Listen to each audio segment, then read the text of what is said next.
Welcome back to another video. I want to talk about something really important for your mindset that nobody else seems to address in jazz, which is discouragement and how to deal with it. If you're just starting out, a few years in, or even many years into your jazz journey, you're likely feeling discouraged or have been discouraged about your playing at some point, or many times.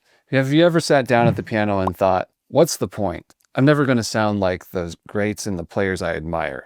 Maybe you've even walked away from jazz altogether for a while, or you keep going through the motions, but the joy is just kind of drained out of it. And if that's you, I totally get it. And you're not alone. I've been there many times myself. There was a quote I saw online on a jazz piano forum a while back that I think a lot of people can relate to. And it said, I kind of quit jazz for a while. I love listening to it, but I don't know if I love the process of playing it. I hear so many great musicians that I don't feel like I'm relevant. That hits deep. I think a lot of people feel that even if they never say it out loud. So let's talk about why this happens and how to deal with it. Let's start here. Jazz is a long game. The players and pros you may be comparing yourself to have been playing for decades. They've obsessed over this for thousands and thousands of hours. You don't see that in a 30-second Instagram or YouTube clip, but it's there. First off, why do we get discouraged? There are a few big reasons. And one of the biggest is,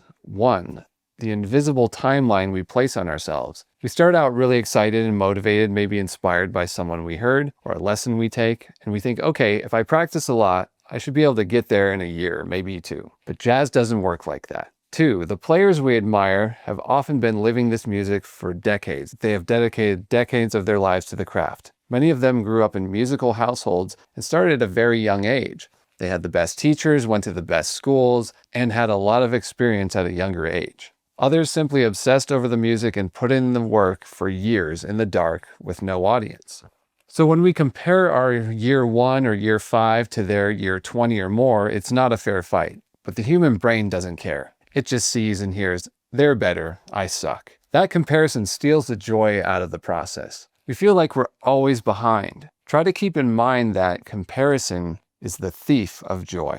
Another reason people get discouraged is the lack of tangible progress. With jazz, especially improvisation, you can spend months working on something and not feel like you've improved. Sometimes we get glimpses of progress, a solo that flows better, a line that lands just right, but those moments are few and far between and don't last very long. And when you're tired, stressed, or life is chaotic, it's easy to forget those small wins. And let's not forget the mental spiral of, will I ever be good enough? The fear that you're wasting time, that you started too late, that you're just not cut out for this. Those thoughts can be brutal, especially when music is something you love. But here's the truth, and I mean this. Transformation and progress is slow. Deep lasting musical growth, especially with jazz, takes time, a very long time. The people who really get somewhere in jazz aren't necessarily always the most talented. They're the ones who stay in the game the longest and have worked hard for years on end. They keep showing up, even when it feels pointless.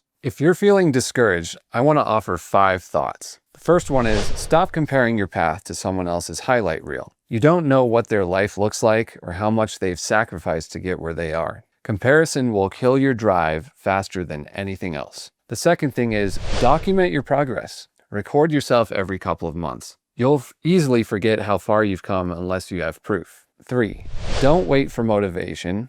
Build a routine. There will be weeks and days where you don't feel like practicing, and that's okay. But you want to stick to your system. You want to stick to a process. You don't have to love it every day to keep going. 4, find your joy in the process. Some people love geeking out on theory. Others love playing by ear and transcribing. Some love composing. Find the parts that light you up and lean into those heavily. And 5, you are not irrelevant. Just because you're not a prodigy doesn't mean your voice doesn't matter. You do have something to say. It just might take a while to learn how to say it in this language. Jazz is really hard, but it's worth it and is extremely rewarding if you just hang in there long enough and trust the process. If you love the sound and the feeling, and you feel that pull to play, don't give up. Take breaks when you need to. Reevaluate your approach, shift your goals. But don't throw it all away just because you haven't arrived yet. The truth is, none of us ever fully arrive, and even the pros will tell you that. It really is all about the journey and not the destination. Now, if you're in a real low spot, here's something I recommend doing right now. Play something that feels good. Not impressive, not hard, not what you think you should be working on. Play something that connects you back to why you started all of this in the first place. Something simple. Play it with feeling. Remind yourself that your value as a musician isn't based on speed,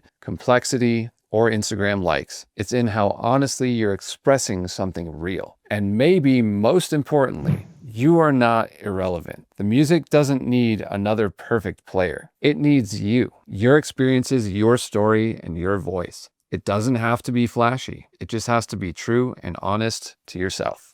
So if you're discouraged, that's okay. You're not broken. You're just growing. Stick with it. You're further along than you think, and you'll continue to grow and get better over time. If you like the video, please like and subscribe to the channel. Leave a comment below. Tell me what's your biggest discouragement. How do you deal with it? Check out the free guides in the description below as well. Thanks for watching, and I'll see you in the next video.